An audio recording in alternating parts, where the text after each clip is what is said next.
हमने magnetic field से related जितने भी लेक्चर्स हुए हैं उसमें हमने कई सारे अलग अलग डिफरेंट टाइप के ऑब्जेक्ट की वजह से मैग्नेटिक फील्ड के बारे में पढ़ा था। अब हम ये देखेंगे कि अगर कोई भी मूविंग चार्ज हो गया या करंट कैरिंग कंडक्टर हो गया, उसको मैग्नेटिक फील्ड के अंदर रख दिया जाए तो उस पर कितना फोर्स लगने वाला है।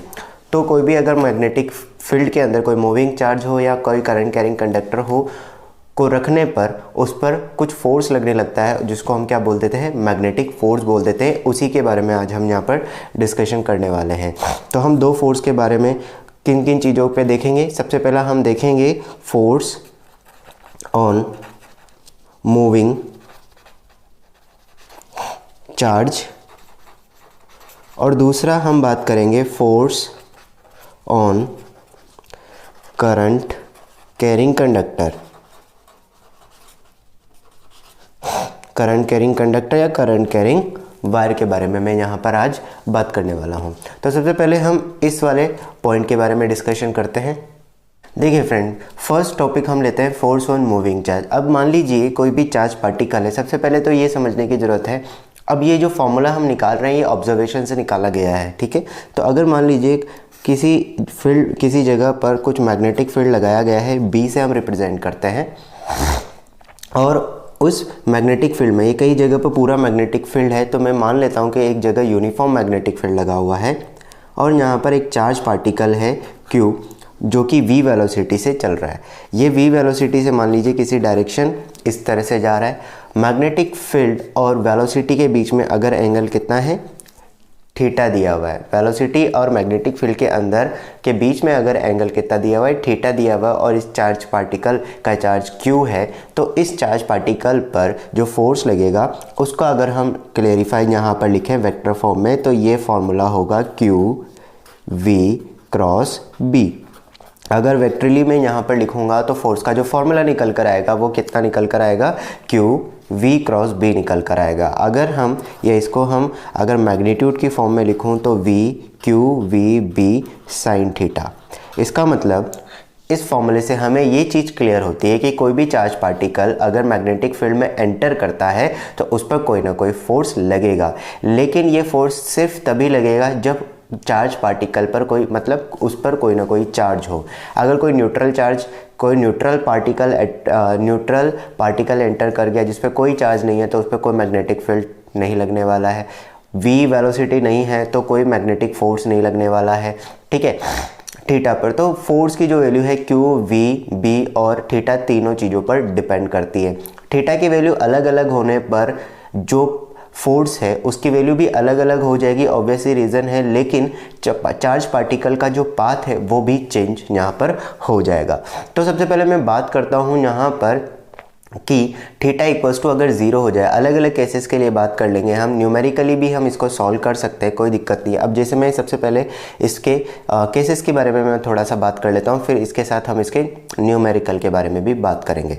अगर फर्स्ट केस में लेता हूँ, केस नंबर 1, हम अगर कंसीडर करते हैं कि थीटा की वैल्यू कितनी हो जाए, 0 या फिर 180 डिग्री कंसीडर कर ली जाए।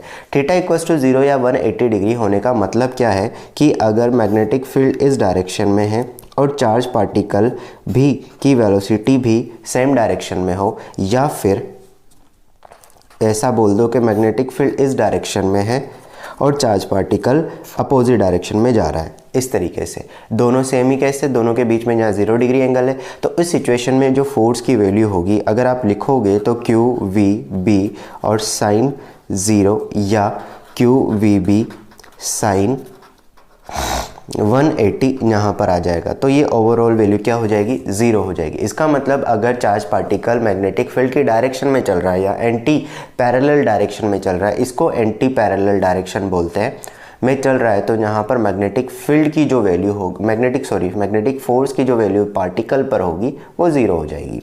क्लियर है ये? अच्छा, इसके साथ एक और चीज़ हम बात कर लेते हैं, मैग्नेटिक फोर्स की वैल्यू और कब कब 0 हो सकती है। तो मैग्नेटिक फोर्स की वैल्यू अगर 0 है, एक केस हमने देख लिया, इसके अलावा और केस भी हो सकते हैं। जैसे एक तो हमने देखा कि थीटा इक्वल्स टू 0 या 180 डिग्री पर मैग्नेटिक फोर्स 0 हो सकता है। दूसरा, अगर यहाँ पर Q की वैल्यू 0 हो जाए, Q की वैल्यू 0 होने का मतलब है कि चार्ज पार्टिकल पर कोई चार्ज नहीं है। लाइक अगर न्यूट्रॉन एंटर कर जाता है, कोई एटम एंटर कर जाता है, मूव करते हुए एंटर करता है, जिस पर टोटल चार्ज ज़ीरो है, तो वहाँ पर कोई फोर्स, उस पार्टिकल पर कोई फोर्स नहीं लगेगा। जैसे अगर न्यूट्रॉन एंटर किया, उस पर कोई फोर्स नहीं लगेगा।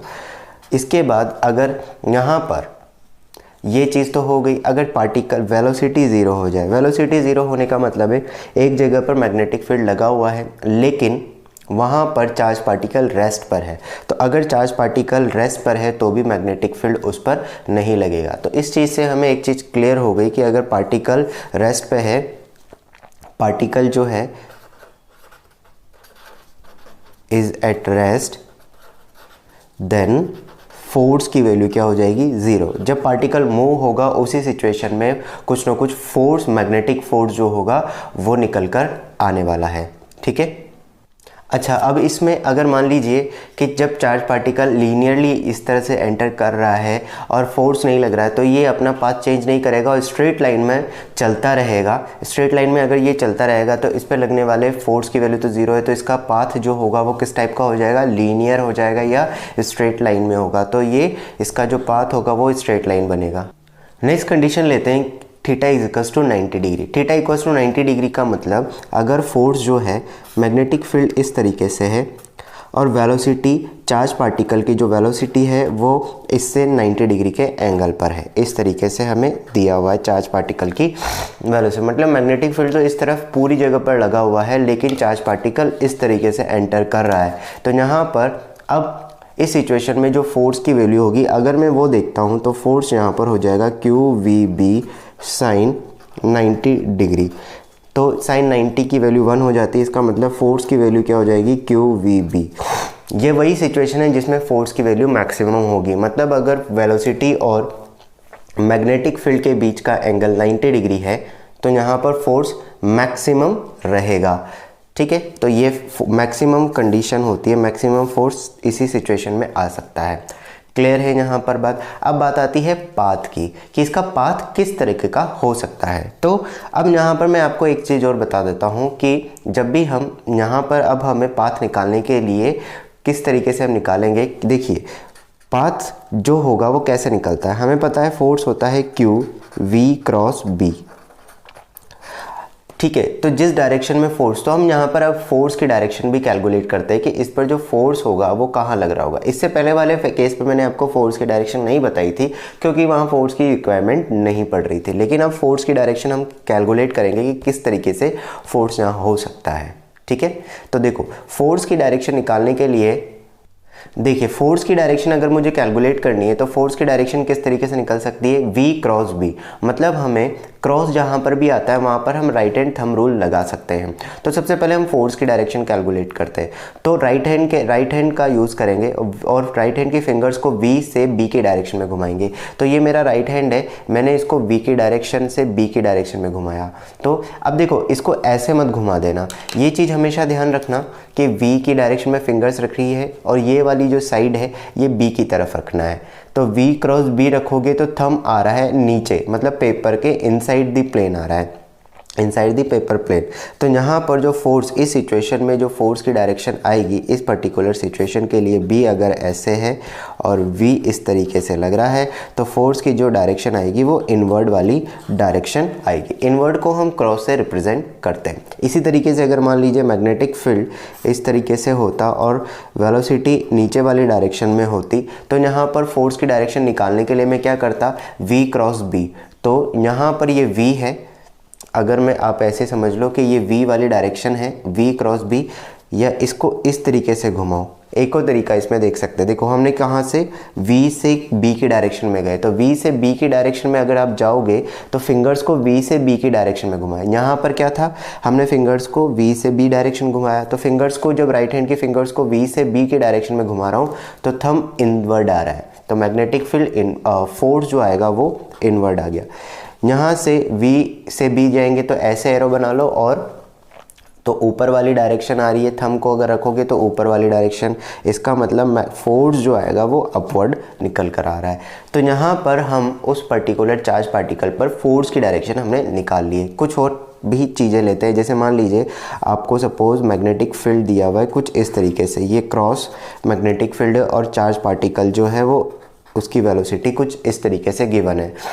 अब क्रॉस मैग्नेटिक फील्ड का मतलब है मैग्नेटिक फील्ड इनवर्ड है और वेलोसिटी इस तरीके से दी हुई है, मतलब ये कुछ इस तरह का सिनेरियो है। तो वेलोसिटी इस डायरेक्शन में है और मैग्नेटिक फील्ड इनवर्ड है। तो देखिए हाथ को हमें ऐसे रखना है और मैग्नेटिक फिंगर्स को कहाँ घुमा देना है, इनवर्ड वाली डायरेक्शन में। यहाँ पर हाथ ऐसे रखोगे और ये हाथ इस तरीके से, और मैग्नेटिक फील्ड इनवर्ड है तो फिंगर्स को अंदर की तरफ टर्न करोगे। फिंगर्स को अंदर की तरफ टर्न करोगे तो फोर्स कहाँ निकल कर आएगा, ऊपर वाली डायरेक्शन में। यहाँ पर इस चार्ज पार्टिकल पर फोर्स ऊपर वाली डायरेक्शन में निकल कर आएगा। हमें वेलोसिटी की डायरेक्शन से मैग्नेटिक फील्ड की डायरेक्शन में फिंगर्स को घुमाना है, ठीक है। तो यहाँ पर आप चाहो तो ऐसे भी चेक कर सकते हो, ये यहाँ पर हमारे पास मैग्नेटिक फील्ड है इनवर्ड डायरेक्शन में और ये वेलोसिटी है इस तरीके से। अब आप अगर वेलोसिटी से मैग्नेटिक फील्ड की डायरेक्शन में घुमाओगे, वेलोसिटी से मैग्नेटिक फील्ड की डायरेक्शन में घुमाओगे तो ऊपर की तरफ फोर्स निकल कर आएगा। आई होप आपको डायरेक्शन क्लियर हो रही होगी कि किस तरह से निकल कर आती है। अब ये डायरेक्शन हमें पता लग गई, तो डायरेक्शन जब हमें पता लग गई इसका मतलब फोर्स हमेशा वेलोसिटी और मैग्नेटिक फील्ड के परपेंडिकुलर लग रहा है। ये चीज़ हमारे पास क्लियर हो चुकी है कि force will always perpendicular to the v and b. जो भी मैग्नेटिक फोर्स इस सिचुएशन में लगेगा वो किसके परपेंडिकुलर होगा, बी के भी परपेंडिकुलर होगा और वी के भी परपेंडिकुलर यहाँ पर रहेगा, ठीक है। ये दोनों कंडीशन हमें पता होगी।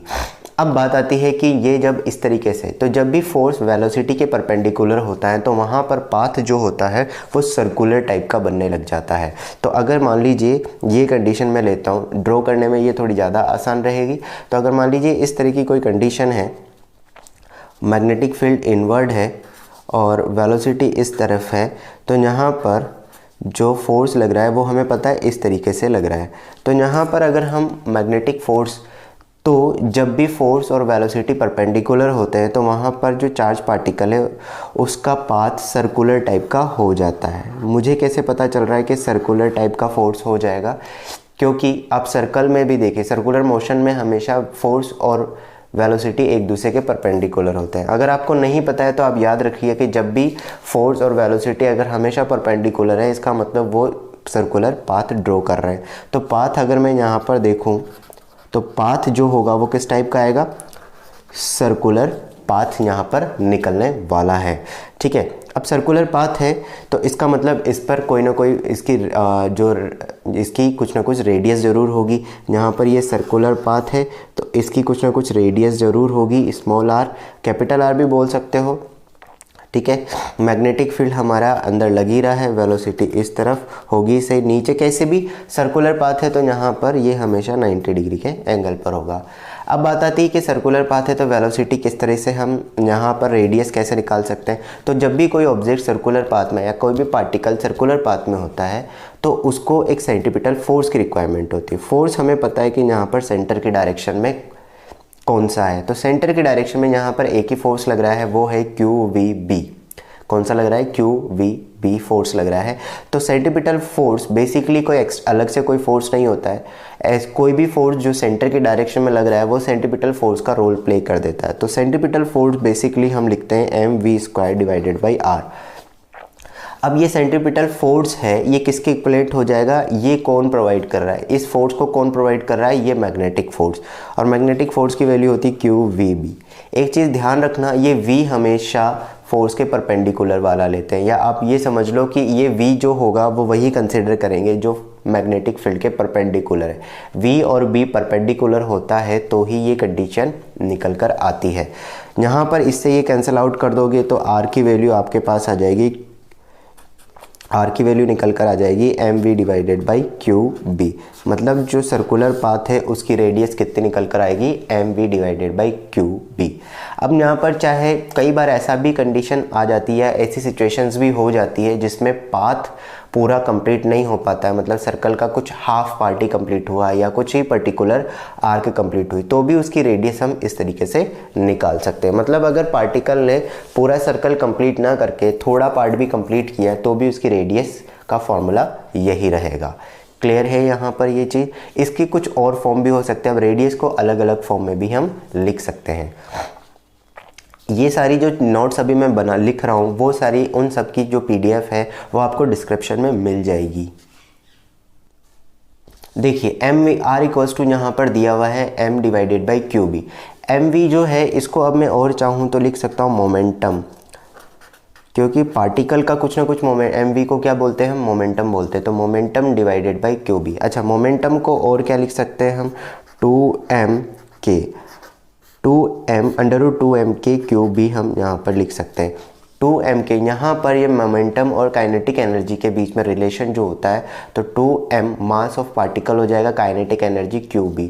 तो यहाँ से रेडियस के बीच में ये रिलेशन आ गए। अब देखो ये फॉर्मूले किस तरह से काम करते हैं। मान लीजिए आपको अगर डायरेक्ट फॉर्मूले में वैल्यू पुट करनी है, मास दिया है, वेलोसिटी दी, QB दिया हुआ है, तो आप रेडियस निकाल सकते हो। इसकी जगह मोमेंटम दिया हुआ है तो P, QB आप जब पुट करोगे तो यहाँ पर Q और B में वैल्यू पुट करके आप ये R की वैल्यू निकाल सकते हो। सिमिलरली 2m के मास और ये काइनेटिक एनर्जी दी हुई है। अब इसमें कुछ क्वेश्चंस, किस किस तरीके के क्वेश्चंस बन सकते हैं वो भी हम आगे डिस्कस करेंगे।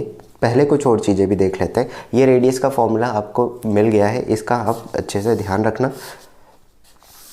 अब बात आती है यहाँ पर, अगर हम बात करें थोड़ी सी, कि जब भी पार्टिकल मैग्नेटिक फील्ड में सर्कुलर पाथ कर रहा होता है तो यहाँ पर जो वेलोसिटी होती है, मतलब स्पीड जो होगी यहाँ पर, वो हमेशा कांस्टेंट रहेगी। स्पीड में कोई चेंज यहाँ पर नहीं आएगा।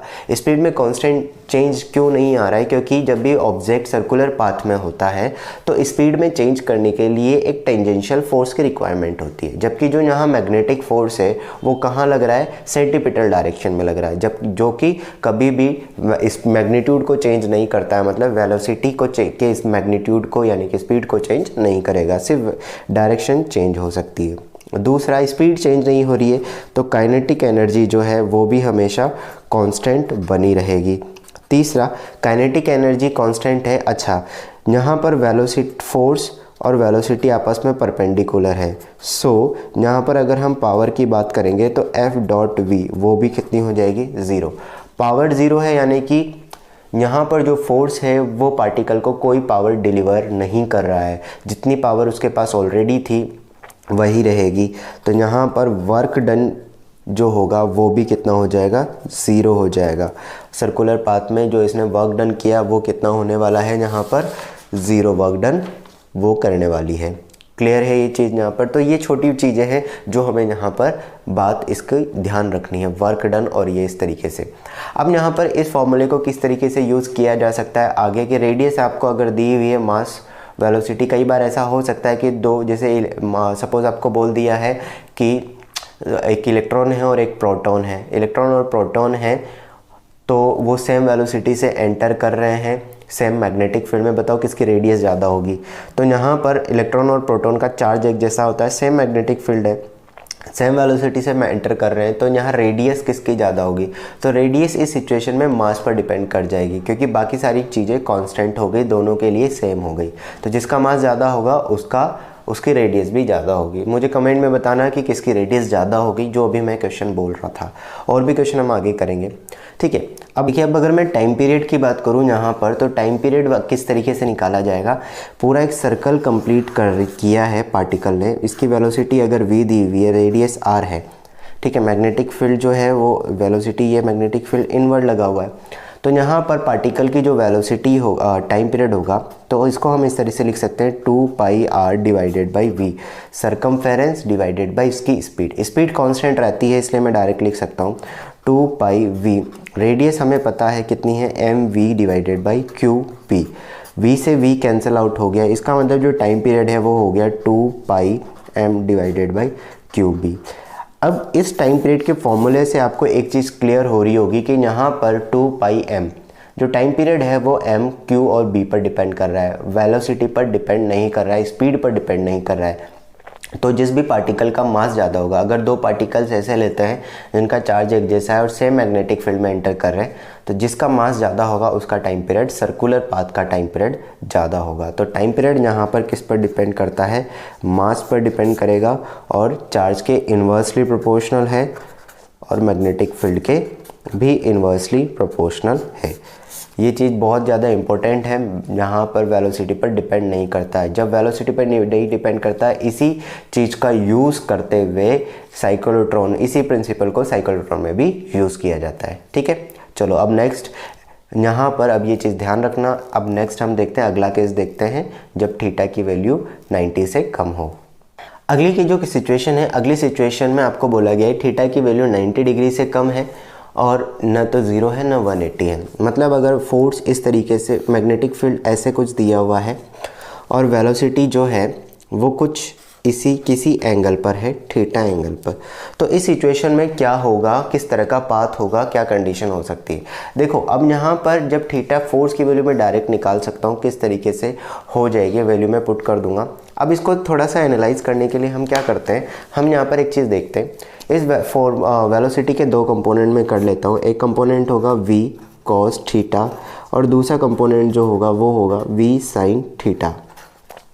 यहाँ पर वेलोसिटी के दो कंपोनेंट हो गए। अब आप खुद देख के बताना, v cos थीटा b की डायरेक्शन में, तो अगर पार्टिकल की वेलोसिटी b की डायरेक्शन में है और कुछ एक पार्ट जो है वो परपेंडिकुलर डायरेक्शन में, तो जो b की डायरेक्शन में है वो वेलोसिटी का कंपोनेंट फोर्स और पार्टिकल को स्ट्रेट लाइन में मोशन करवाएगा। ठीक है, लेकिन जो ये v sin थीटा है, ये कंपोनेंट जो है वो b के परपेंडिकुलर है।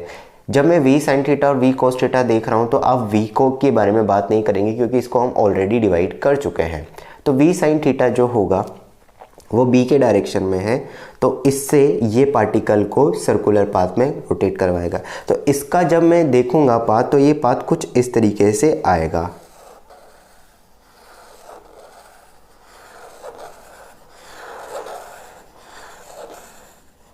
तो आप जब देखोगे तो ये पाथ कुछ इस तरीके से आएगा, मतलब ये आगे भी बढ़ रहा है पार्टिकल और सर्कुलर पाथ में भी है। इस टाइप के पाथ को हम बोलते हैं हेलिकल पाथ। इस टाइप का जो पाथ होता है इसको हम बोलते हैं हेलिकल पाथ। ठीक है, मतलब यहाँ पर इस तरीके से सर्कल में घूमते हुए ये पार्टिकल कहाँ जा रहा है, आगे की डायरेक्शन में मूव कर रहा है, इस तरीके से आगे की डायरेक्शन में बढ़ रहा है।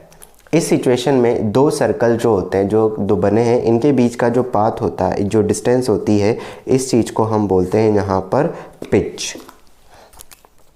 इसको हम बोलेंगे पिच। जो यहाँ पर ये दो सर्कल्स होंगे उनके बीच की जो डिस्टेंस होगी उसको हम यहाँ पर क्या कंसीडर करके बता सकते हैं, पिच बोल सकते हैं। तो यहाँ पर ये पिच हमारे पास इस तरीके से निकल कर आ जाएगी। अब बात करते हैं कि ये सर्कुलर पाथ है, इसकी रेडियस क्या होगी। तो यहाँ पर रेडियस की जो वैल्यू होगी वो पुरानी वाली ही निकल कर आएगी। तो r इक्वल्स टू हो जाएगा mv डिवाइडेड बाई QB। लेकिन हमें ध्यान ये रखना है, यहाँ पर ये v कौन सा वाला है, v sin थीटा है। तो आप इसको क्या लिखोगे, v sin थीटा। ठीक है, तो वेलोसिटी जब भी यहाँ पर हम कंसीडर करेंगे जो सर्कुलर पाथ में घुमा रही है वो कौन सी है, v sin थीटा, मतलब जो b के परपेंडिकुलर यहाँ पर है। ठीक है, अच्छा टाइम पीरियड की बात करो तो टाइम पीरियड यहाँ पर वही होगा क्योंकि वेलोसिटी पर डिपेंड कर ही नहीं रहा है, तो जो हमने लिया था तो 2πm डिवाइडेड बाई QB यहाँ पर टाइम पीरियड हो जाएगा। अब बात आती है यहाँ पर के एक पूरा टाइम पीरियड, ये जो दूसरे सर्कल यहाँ से यहाँ तक पिच कितने डिस्टेंस है, यहाँ पर पिच जो है बेसिकली डिस्टेंस को बोलते हैं कि एक पूरा सर्कल खोजने, जब यहाँ से शुरू होके वापस से धीरे धीरे ये आगे बढ़ता रहता है। ये सर्कुलर पाथ में अगर ये v cos थीटा नहीं होता तो सिंपल एक पूरा सर्कल घूमता रहता बस एक ही प्लेन में, लेकिन v cos थीटा की वजह से ये धीरे धीरे आगे भी बढ़ता रहता है। तो इस सिचुएशन में एक पूरे टाइम पीरियड में जो डिस्टेंस कवर होती है उसको हम पिच बोलते हैं। तो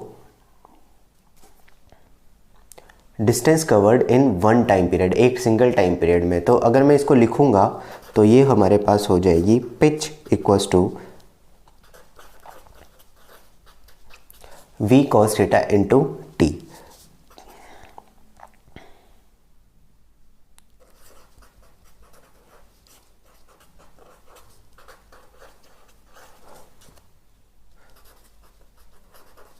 तो पिच की वैल्यू जो होगी 2πm QB divided by into v cos theta यहाँ पर निकल कर आने वाली है। तो यहाँ पर ये तीनों केसेस के बारे में हमने बात की। यहाँ पर हमने तीनों केसेस के बारे में बात की कि थीटा इज इक्वल्स टू 0 या 180 होता है तो क्या होगा, 90 डिग्री होता है तो क्या होगा, और अगर 90 से कम हो जाता है तो उस सिचुएशन में क्या फ़र्क पड़ेगा। ठीक है, अब इससे रिलेटेड कुछ क्वेश्चंस के बारे में बात करते हैं। देखिए हम यहाँ पर क्वेश्चन दिया हुआ है कि Q इक्वल्स टू है 2 माइक्रोकूलम, वेलोसिटी और मैग्नेटिक फील्ड दिया हुआ है, वेक्टर की टर्म्स में दिया हुआ है, हमें फोर्स की वैल्यू कैलकुलेट करनी है। तो यहाँ पर फोर्स की वैल्यू निकालेंगे अगर हम, तो क्या फॉर्मूला हो जाएगा, Q V cross B। V cross B यहाँ पर अगर मैं बात कर रहा हूँ तो V क्रॉस B, अब यहाँ पर क्रॉस प्रोडक्ट का यूज़ करेंगे। तो सबसे पहले मैं V क्रॉस B यहाँ पर, तो क्या बन जाएगा, I cap J cap and K cap. Cross product हम इसी तरीके से करते हैं। सबसे पहले V लिखेंगे तो कितना हो जाएगा, 2 3 0 एंड ये हो जाएगा 4 -1 एंड 0, जहाँ कुछ नहीं है। K अगर यहाँ नहीं है तो इसका मतलब आपको यहाँ 0 0 लिखना है। जब आप इसको सॉल्व करोगे तो Q, ये पूरी फॉर्म बनेगी I कैप, तो I कैप यहाँ पर हो जाएगा 0 -0, उसके बाद माइनस J कैप जब लोगे तो भी यहाँ पर हो जाएगी वैल्यू 0 -0।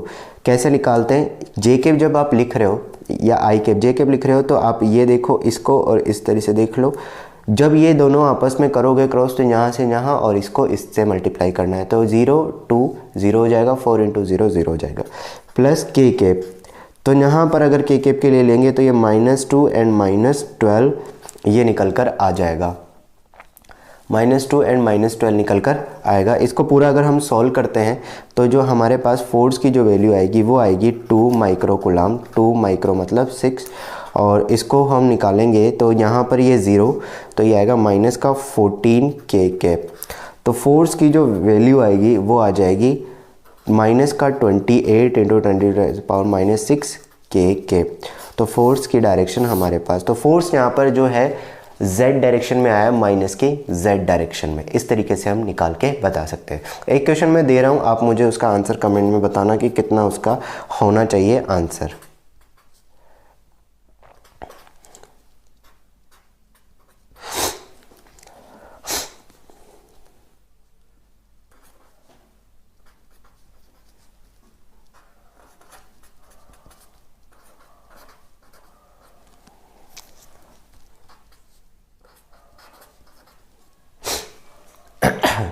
इस क्वेश्चन में आप मुझे ये बताना कि यहाँ पर जो टोटल फोर्स लग रहा होगा वो कितना लग रहा होगा। इस टोटल फोर्स की वैल्यू आपको मुझे बतानी है, कमेंट सेक्शन में मुझे बताना।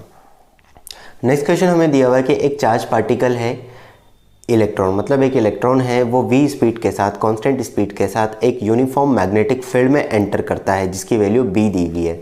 तो जब यूनिफॉर्म मैग्नेटिक फील्ड में एंटर करता है तो हमें बताना है कि इस पर जो रेडियस होगी वो कितनी होगी और इस पर फोर्स की डायरेक्शन कहाँ पर लग रही होगी। इंपॉर्टेंट चीज़ है फोर्स की डायरेक्शन कैसे कहाँ लग रही होगी। तो अगर आप रेडियस की बात करोगे तो आप रेडियस यहाँ पर निकाल सकते हो। सबसे पहले तो फोर्स की डायरेक्शन चेक करो। तो अब यहाँ पर क्योंकि अब ध्यान रखना कि जो हमने फोर्स की डायरेक्शन निकाली थी पॉजिटिव चार्ज के लिए, तो अगर नेगेटिव चार्ज आ जाता है तो उसके लिए भी सेम ही केस होगा, बस पॉजिटिव चार्ज के लिए निकाल के हम उसके आगे उसकी डायरेक्शन चेंज कर देंगे। तो कैसे निकालते हैं, देखो फोर्स की डायरेक्शन जब आप निकालोगे तो v क्रॉस b करना होता है। तो v इस डायरेक्शन में है और b इनवर्ड डायरेक्शन में, तो v से b की डायरेक्शन में, v की डायरेक्शन में फिंगर्स और b की डायरेक्शन में घुमाऊंगा तो थंब ऊपर आ रहा है। तो अगर ये पॉजिटिव चार्ज होता तो इस पर फोर्स कहाँ लगता, ऊपर लगता। लेकिन ये नेगेटिव चार्ज है, इस पर फोर्स कहाँ लगेगा, नीचे लगेगा। अब खुद भी सोचो, जब आप v क्रॉस b लिखोगे तो यहाँ पर एक चार्ज की वैल्यू माइनस हो जाएगी, तो यहाँ पर v क्रॉस b की वैल्यू तो ऊपर ही आएगी, लेकिन इस माइनस की वजह से फोर्स कहाँ लगने लगेगा, नीचे लगने लगेगा। तो इस पर जो फोर्स की डायरेक्शन आएगी, इस इलेक्ट्रॉन पर जो फोर्स की डायरेक्शन v इधर है, फोर्स की जो डायरेक्शन है वो कहाँ आएगी, नीचे वाली डायरेक्शन में आएगी। आई गेस आपको समझ में आ गया होगा कि अगर पॉजिटिव की जगह नेगेटिव चार्ज पार्टिकल है तो उसे पॉजिटिव ही मानकर फोर्स की डायरेक्शन निकाल लो और लास्ट में जो भी फोर्स की डायरेक्शन आई है उसको जस्ट अपोजिट कर दो। ऊपर आ रही है तो डाउनवर्ड कर दो, इनवर्ड आ रही है तो अपवर्ड कर दो, लेफ्ट आ रही है तो राइट कर दो, दैट्स इट। और अलग से हमें कुछ चेंजेस यहाँ पर नहीं करने हैं, ठीक है। वेलोसिटी रेडियस हम निकाल के बता सकते हैं कितनी हो जाएगी, mv/qb, वो फॉर्मूला जो हम लिखते ही हैं।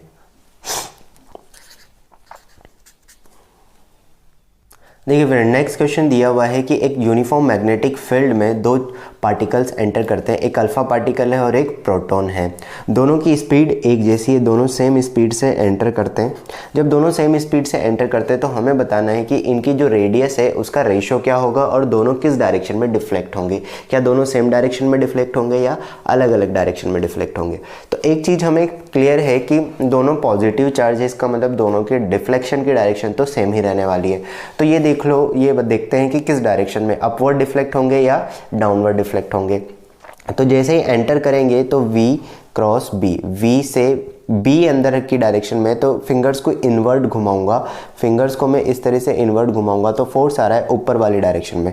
तो जैसे ये पार्टिकल अंदर एंटर करते हैं, सपोज यहाँ पर जैसे ये पार्टिकल एंटर कर जाता है तो उस पर जो फोर्स लगने वाला है वो फोर्स कहाँ लगेगा, ऊपर वाली डायरेक्शन में। फोर्स ऊपर वाली डायरेक्शन में लग रहा है, इसका मतलब सर्कुलर पाथ कंप्लीट हो जाएगा। तो जब ये देखेंगे तो हम यहाँ पर हमें पता चलेगा कि एक सर्कल बन रहा है। तो यहाँ पर जो रेडियस आएगी दोनों की कुछ ना कुछ आएगी। हमें रेडियस का रेशो निकालना है। रेडियस का रेशो कैसे निकाल लेंगे, देखिए अल्फ़ा R जो होता है वो होता है mv डिवाइडेड बाई QB।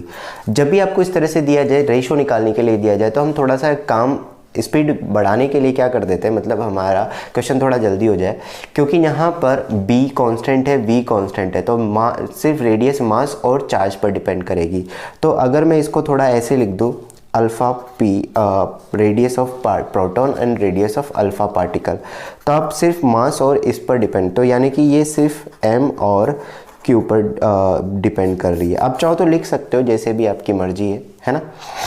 तो प्रोटॉन के लिए मास कितना हो जाएगा, अगर प्रोटॉन का मास मैं m कंसिडर कर लेता हूँ और चार्ज है इसका E, मतलब इलेक्ट्रॉन के इक्विवेलेंट होता है, और अल्फ़ा पार्टिकल का मास जो होता है वो होता है 4 टाइम्स ऑफ प्रोटॉन, और जो चार्ज होता है वो होता है डबल ऑफ प्रोटॉन, 2 + 2 होता है, तो यहाँ 2E लिख देते हैं।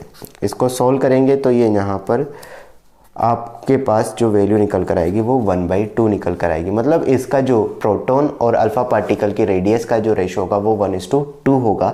इसका मतलब क्या हुआ, अल्फ़ा पार्टिकल की जो रेडियस है, radius of alpha particle will be greater than radius of proton. ठीक है, तो इस तरीके से भी हम यहाँ पर बता सकते हैं। अच्छा, एक और छोटी सी चीज़ यहाँ पर हो जाती है, m divided by Q divided by m जो होता है, Q डिवाइडेड बाई, अगर आपको पता है तो Q डिवाइडेड बाई m को हम स्पेसिफिक चार्ज बोल देते हैं, स्पेसिफिक चार्ज। ठीक है, तो यहाँ पर बेसिकली आप इसको ये भी बोल सकते हो कि ये Q divided by m inversely proportional है स्पेसिफिक चार्ज के। तो जिसका स्पेसिफिक चार्ज अगर डायरेक्ट बता दिया तो ये ध्यान रखना, Q बाई m को स्पेसिफिक चार्ज भी बोलते हैं। तो यहाँ पर R इन्वर्सली प्रोपोर्शनल हो जाएगी स्पेसिफिक चार्ज के, तो जिसका स्पेसिफिक चार्ज ज़्यादा होगा उसकी रेडियस कम हो जाएगी। क्लियर है ये चीज़। देखिए गाइस, यहाँ पर एक स्पेशल केस में कंसिडर कर रहा हूँ कि मान लीजिए कोई चार्ज पार्टिकल है, वो एक मैग्नेटिक फील्ड में एंटर करता है। ये मैग्नेटिक फील्ड इस तरफ पूरा बना हुआ है, किसी मैग्नेटिक फील्ड में एंटर करता है, Q पॉजिटिव चार्ज पार्टिकल है V वेलोसिटी के साथ। अब ये इस मैग्नेटिक फील्ड के साथ 90 डिग्री, मतलब ये जिस बाउंड्री है इस बाउंड्री के साथ कितना एंगल पर एंटर कर रहा है, 90 डिग्री के साथ एंटर करता है। वेलोसिटी और मैग्नेटिक फील्ड के बीच में जो एंगल है वो 90 डिग्री है। तो magnetic velocity V cross B जब मैं करूँगा तो इस तरीके से V क्रॉस B, तो फोर्स ऊपर आएगा। तो इस पर एक फोर्स ऊपर की तरफ जैसे ही एंटर करेगा ऊपर लगने लगेगा। तो फोर्स और वेलोसिटी के बीच में 90 डिग्री का डिफरेंस है। तो यहाँ से ये फोर्स इसे ऊपर की तरफ पुल करेगा, तो यहाँ पर किस तरह का जो पाथ होगा वो सर्कुलर हो जाएगा। तो ये सर्कुलर पाथ कंप्लीट यहाँ पर सर्कुलर पाथ में आ जाएगी। लेकिन जैसे ही ये यहाँ पर ये वेलोसिटी पार्टिकल यहाँ पर आता है, तो क्योंकि इस टाइम पर वेलोसिटी वापस इस तरफ हो जाएगी, और जैसे ये बाहर निकलेगी, ये पार्टिकल जैसे इस पॉइंट से बाहर निकलेगा तो इस तरफ अब कोई मैग्नेटिक फील्ड नहीं है, तो ये वापस से जैसे ही यहाँ से बाहर निकला इस पर मैग्नेटिक, इस जगह पर भी फोर्स लग रहा होगा, इस जगह तक भी फोर्स लग रहा होगा, इस जगह तक भी फोर्स लग रहा होगा। लेकिन जैसे ही इस बाउंड्री से बाहर निकलेगा पार्टिकल, इस पर फोर्स लगना बंद हो जाएगा, तो ये चार्ज पार्टिकल सीधा स्ट्रेट लाइन में चला जाएगा। तो इस सिचुएशन में यहाँ पर सिर्फ हाफ सर्कल कंप्लीट हुआ है।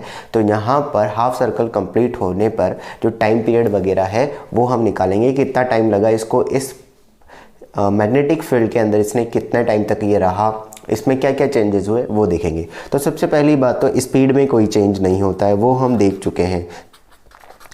स्पीड में कोई चेंज नहीं होगा, वो कांस्टेंट बनी रहेगी। रेडियस की अगर मैं बात करूं, रेडियस वही रहेगी mv डिवाइडेड बाई qb, क्योंकि यहाँ पर चाहे आधा सर्कल कंप्लीट हुआ है लेकिन रेडियस वही रहने वाली है। अब बात आती है यहाँ पर टाइम पीरियड की या टाइम की। तो टाइम यहाँ पर क्योंकि पूरा सर्कल कंप्लीट नहीं हुआ है, आधा सर्कल कंप्लीट हुआ है, तो pi r divided by we. तो जब आप लिखोगे then it will be pi और वी आर की जगह m we divided by Q B. तो यहाँ पर वी से वी कैंसिल और टाइम पीरियड जो होगा वो हो जाएगा pi m pi divided by Q B. तो ये इसका टाइम, इतने टाइम तक ये इनसाइड रहा। अब बात आती है कि ये चलो ठीक है टाइम यहाँ पर, अब क्या चेंज हुआ है, पूरे ये इस जगह से एंटर किया और इस जगह से बाहर निकल गया। तो क्या हुआ, क्या चेंज हुई है वेलोसिटी। जब ये एंटर कर रहा था तो वेलोसिटी इस डायरेक्शन में थी और आते टाइम पर ये अगेन लेफ्ट डायरेक्शन में, जब जाते टाइम राइट डायरेक्शन में थी। तो यहाँ वेलोसिटी में चेंज हुआ है, मतलब मोमेंटम में चेंज हो गया है। तो अगर मैं इनिशियल मोमेंटम इसका देखूं तो इनिशियल मोमेंटम यहाँ पर था एम वी आई कैप। अगर इसको हम एक्स डायरेक्शन कंसिडर करते हैं और इसको वाई कंसिडर करते हैं तो फाइनल मोमेंटम जो था वो माइनस वी आई कैप हो गया। तो चेंज इन मोमेंटम अगर हम देखेंगे तो minus 2 M V I cap आता है। मैग्नीट्यूड अगर हम मोमेंटम का देखते हैं तो 2 एम वी मैग्नीट्यूड इस का, यहाँ पर मोमेंटम का जो मैग्नीट्यूड है 2 एम वी यहाँ पर हमारे पास निकल कर आ जाता है। क्लियर है ये चीज़ यहाँ पर। तो ये मोमेंटम में चेंज इन मोमेंटम हमारे पास जो निकल कर आएगा वो 2 एम वी यहाँ पर आ जाएगा। तो इस सिचुएशन में मोमेंटम में चेंज हुआ है। अब जैसे यहाँ पर 90 डिग्री पर एंटर किया है, इस बाउंड्री के साथ ये 90 डिग्री एंगल बना रहा है। ऐसा ज़रूरी नहीं है कि 90 डिग्री का एंगल बना है, ये किसी और एंगल पर भी एंटर कर सकता है। देखते हैं उस केस को भी। देखिए इस सिचुएशन में मैं देख सकता हूँ कि मान लीजिए जो चार्ज पार्टिकल है उसकी वेलोसिटी इस बाउंड्री के साथ सपोज थीटा एंगल पर एंटर करती है। वेलोसिटी और मैग्नेटिक फील्ड के बीच में अभी भी डिफरेंस जो एंगल है वो 90 डिग्री है। मैग्नेटिक वेलोसिटी ऐसे है और मैग्नेटिक फील्ड जो है वो इस तरीके से दिया हुआ है। तो ये दोनों अभी भी 90 degree. Magnetic field vertically downward direction में है अंदर पेपर के अंदर, और ये इस तरीके से। जो ये थीटा है ये वेलोसिटी और इस बाउंड्री के बीच में है। तो यहाँ पर अगर आप फोर्स की डायरेक्शन चेक करोगे तो V क्रॉस B फोर्स इस तरफ कहीं पर आ रहा है, इस जगह पर। तो इसका मतलब ये पूरा, ये अगर इसका हम पाथ चेक करते हैं ना तो यहाँ पर ये पूरा पाथ कवर नहीं करेगा, सिर्फ इस तरीके से कवर करके बाहर ये पार्टिकल निकल जाएगा। तो जितने एंगल पर एंटर किया है उतने ही एंगल से ये बाहर निकल जाएगा। जब हम बात करेंगे तो यहाँ पर क्योंकि पूरा सर्कल कंप्लीट नहीं हुआ है और तो इसको कवर करने में, अब यहाँ पर इस सर्कल की रेडियस की अगर हम सेंटर की बात करें तो सेंटर बाहर कहीं पर होगा, इस जगह पर ये सेंटर कहीं पर इसका निकल कर आएगा और सेंटर ये इसकी रेडियस होगी। ठीक है, अब बात करते हैं यहाँ पर अगर आप ये देखोगे ये थीटा है तो ये 90 माइनस थीटा हो जाएगा, ये भी 90 माइनस थीटा हो जाएगा और ये पूरा टोटल एंगल 2 थीटा हो जाएगा 90 डिग्री। आप चेक करके देखना ये थीटा है ये 90 डिग्री है और ये तो 180 में से माइनस कर देना तो ये 90 माइनस थीटा आएगा और ये एंगल 2 थीटा निकल कर आ जाएगा। तो इसका मतलब ये वाली जो लेंथ है, ये जो लेंथ यहाँ पर हमें जितना इसने पाथ ट्रैवल किया इस पाथ की लेंथ कितनी हो जाएगी 2 थीटा डिवाइड इनटू आर, यहाँ पर ये हो जाएगी। ठीक है, इसी तरीके से अगर मैं इसकी बात करूँ, इसके लिए भी अभी लिखेंगे सारी चीज़ें। इस तरह से देखें तो चार्ज पार्टिकल है वेलोसिटी और अब मैग्नेटिक फील्ड बाहर की तरफ है। तो मैग्नेटिक फील्ड बाहर तो वेलोसिटी इस तरह से, तो फोर्स इस डायरेक्शन में आएगा। फोर्स की अगर मैं बात करूं तो ये इस तरफ बनेगा। तो जब आप देखोगे तो जैसे ये एंटर करेगा तो ये कुछ इस तरीके से आधे से ज़्यादा सर्कल, पूरा सर्कल तो कंप्लीट नहीं करेगा लेकिन आधे से ज़्यादा सर्कल कंप्लीट करते हुए ये बाहर निकल जाएगा। अब अगर मैं बात करूं यहाँ पर कि ये अगर इसके साथ थीटा एंगल बन रहा है, इस हॉरिजॉन्टल के साथ अगर इसने यहाँ पर ये वाला एंगल अगर थीटा है तो ये वाला एंगल कितना हो जाएगा 2 पाई माइनस थीटा। कितना बन जाएगा, बाहर वाला आउटसाइड वाला एंगल कितना बन जाएगा 2 पाई माइनस थीटा। ये एंगल अगर थीटा है, ये वाला एंगल थीटा है ना, तो ये वाला एंगल बाहर वाला पाई माइनस थीटा हो जाएगा। यहाँ पर क्या हो जाएगा पाई माइनस थीटा हो जाएगा और सेंटर इसका रेडियस जो सेंटर आएगा वो इधर कहीं आएगा। ठीक, ये एंगल 2 थीटा हो जाएगा तो ये 2 पाई माइनस 2 थीटा हो जाएगा। ये जो एंगल यहाँ पर देखो ये 2 थीटा है, इसी तरह से ये 2 थीटा, तो ये टोटल एंगल हो जाएगा 2 पाई माइनस 2 थीटा। अब बात यहाँ पर आती है कि टाइम पीरियड, रेडियस वही रहेगी, दोनों के लिए कॉमन रेडियस आएगी। रेडियस जो आएगी उसको अगर मैं लिखूंगा तो mv divided by QB, radius में कोई चेंज नहीं आएगा, चेंज आएगा टाइम में। अब टाइम में कैसे चेंज आ जाएगा, देखो यहाँ पर अगर मैं टाइम लिखूंगा तो ये टाइम बनेगा हमारे पास 2 theta R divided by we, तो 2 थीटा वी आर की जगह आ जाएगा M we divided by Q B, इससे ये कैंसिल, तो t की जो वैल्यू आ जाएगी वो हो जाएगी 2 theta divided by Q B. और इस सिचुएशन में जो टाइम पीरियड आएगा तो ये वाला पाथ, इस पाथ की लेंथ हो जाएगी r into 2 pi into 2 theta. ये मैं कैसे लिख रहा हूँ, आर्क की जो, ये बेसिकली एक आर्क ही है, तो आर्क की लेंथ होती है एंगल डिवाइड इनटू रेडियस, तो एंगल, ये पूरा एंगल यहाँ से यहाँ तक का पूरा angle 2 pi minus 2 theta into R, तो ये हो जाएगा, जब आप इसको पूरा सोल्व करोगे ना तो ये आपके पास निकल कर आएगा इस तरीके से, ठीक, इस तरीके से। अब देखो यहाँ पर एक सिंपल सी चीज़ है कि कब, यहाँ पर आपको बार बार कैलकुलेट नहीं करना है कि कितना टाइम लगने वाला है, ये चीज़ आपको बार बार नहीं कैलकुलेट करनी है। इसके लिए एक छोटी सी चीज़ देख लो, जब आपको दिया जाए ना, बस आप ये देख लो कि भाई इस तरह का पाथ बन रहा है या इस तरह का पाथ बन रहा है। अगर इस तरह का पाथ बन रहा है तो 2 थीटा कर दो, है ना। अब आप थोड़ा सा अगर चेक करोगे ना, इस तरह का पाथ और इस तरह के पाथ में जो हमने ये जो यहाँ पर जो हम एंगल लिखते हैं ना, ये जो 2 थीटा जो यहाँ पर हमारे पास जो टाइम पीरियड जो मैंने लिखा है इसमें, ये जो टाइम पीरियड यहाँ पर अभी लिखा हुआ है, इसमें टाइम पीरियड कितना है 2 theta M divided by Q B, इसका टाइम पीरियड, तो इसका टाइम पीरियड है 2 theta into 2 theta M divided by Q B. तो ये 2 थीटा बेसिकली ये जो वेलोसिटी है इस बाउंड्री के साथ बाहर की तरफ जो एंगल बना रही है, मतलब सेंटर से बाहर की तरफ जो एंगल बना रही है वो उसका डबल हमने लिया है 2 थीटा। इसी तरीके से यहाँ से मान लो ये एंगल अगर थीटा है, ये वाला एंगल थीटा है, तो इसके जस्ट बाहर कितना हो जाएगा पाई माइनस थीटा, तो पाई माइनस थीटा का डबल हमने लिया है 2 पाई माइनस 2 थीटा, या आप ऐसा बोल सकते हो इसको और इसको ऐड कर देना है, तो 2 pi minus 2 theta equals to M into M divided by Q B. तो अगर बड़ा बन रहा है इस तरह से पाथ तो 2 पाई माइनस 2 थीटा कर दो, और छोटा बस ये ध्यान रखना कि ये जो यहाँ एंगल लिख रहे हैं ये बाहर वाला एंगल लिख रहे हैं, अगर आपको ये नहीं दिया है तो ये बाहर वाला एंगल हम कंसिडर करते हुए लिखते हैं। तो आपको अगर ये पता लग जाता है कि इस तरह में से किसका पाथ है, इस तरह का पाथ बन रहा है, इस तरह, ये भी पता लगाना आसान है, फोर्स और वो डायरेक्शन। अब मान लो थोड़ा सा हमें तो इतना पाथ भी नहीं बनाना, तो भी एक छोटी सी ट्रिक है वो मैं आपको बता देता हूँ जिससे आपको डायरेक्ट पता लग जाएगा। देखो m divided by Q B तो दोनों में कॉमन आने वाला है। अब बात आती है कि 2 पाई माइनस 2 थीटा करें या 2 थीटा करें। डायरेक्ट इसको इतना भी ना करके और डायरेक्ट करने का तरीका बता देता हूँ। देखो यहाँ पर क्या करना है, आपको ये देखना है कि मैग्नेटिक फील्ड किस तरह का है, क्रॉस वाला है, डॉट वाला है, क्रॉस वाला है, ये चेक करना है, और एक ये देखना है कि चार्ज पार्टिकल पॉजिटिव है या नेगेटिव है।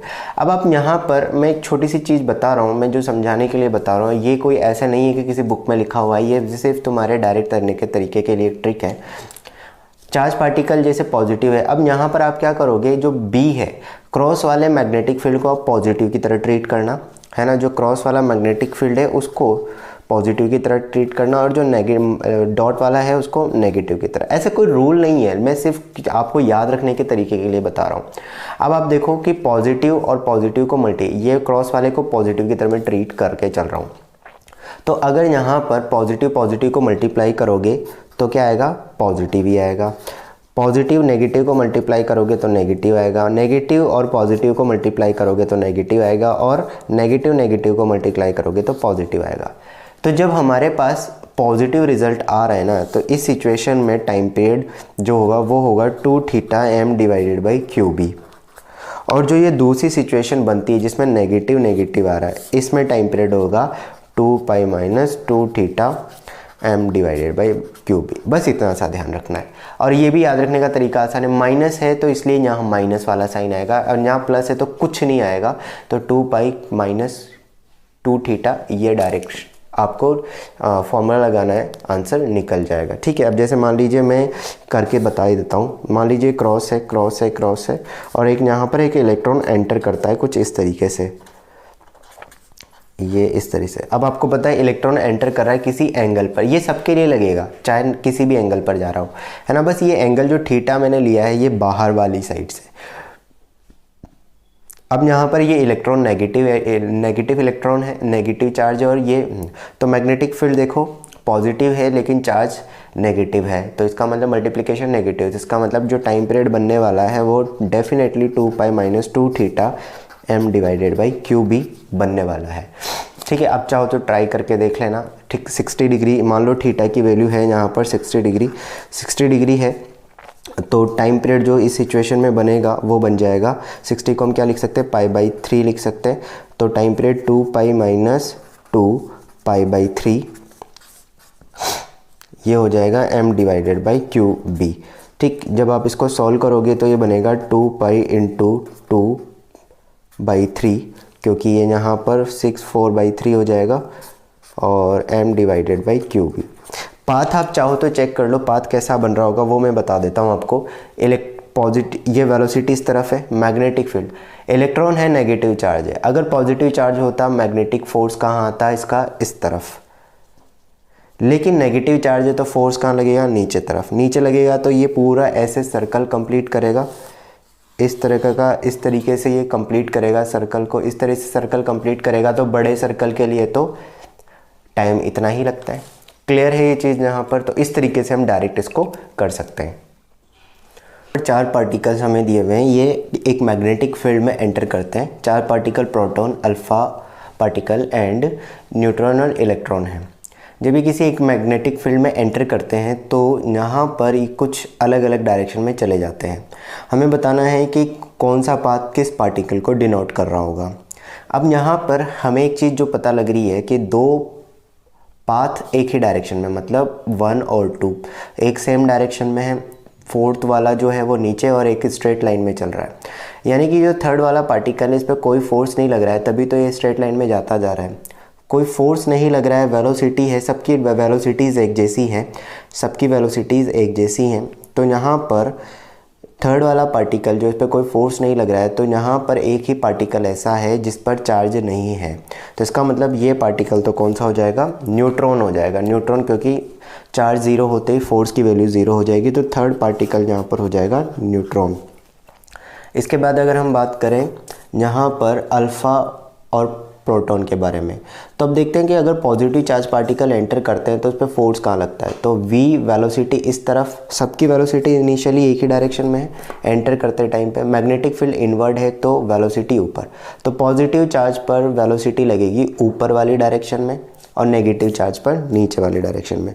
तो पॉजिटिव चार्ज पर फोर्स ऊपर लगेगा और नेगेटिव चार्ज पर फोर्स नीचे लगेगा।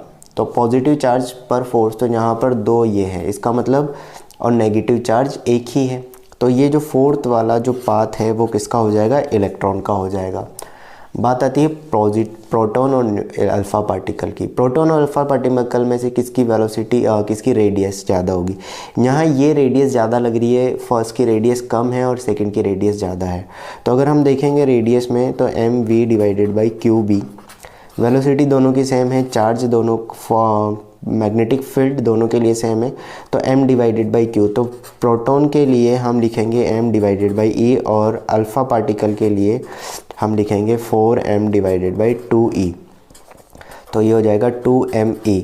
तो अल्फ़ा पार्टिकल के लिए वेलोसिटी 2m/e होगी और प्रोटॉन के लिए, तो यहाँ से हमें पता चल रहा है कि अल्फ़ा पार्टिकल की रेडियस ज़्यादा है। इसका मतलब सेकेंड पाथ जो होगा वो किसका हो जाएगा, अल्फ़ा पार्टिकल का, और वो फर्स्ट पाथ होगा वो किसका हो जाएगा, प्रोटॉन का। तो इस तरीके से हमने यहाँ पर इस तरह से निकाला। अब इसमें और भी क्वेश्चंस बन सकते हैं, बाकी क्वेश्चंस जो आपको हुए हैं वो डिस्क्रिप्शन में एक लिंक मिलेगा, उस लिंक पर जाके आप क्लिक कीजिए, वहाँ पर आपको बाकी क्वेश्चंस मिल जाएंगे। ठीक है, नेक्स्ट वीडियो में हम बात करेंगे magnetic force on current carrying conductors के बारे में, और उससे रिलेटेड टॉर्क और मैग्नेटिक फील्ड, टॉर्क वगैरह और मैग्नेटिक मोमेंटम के बारे में मैं बात करूँगा।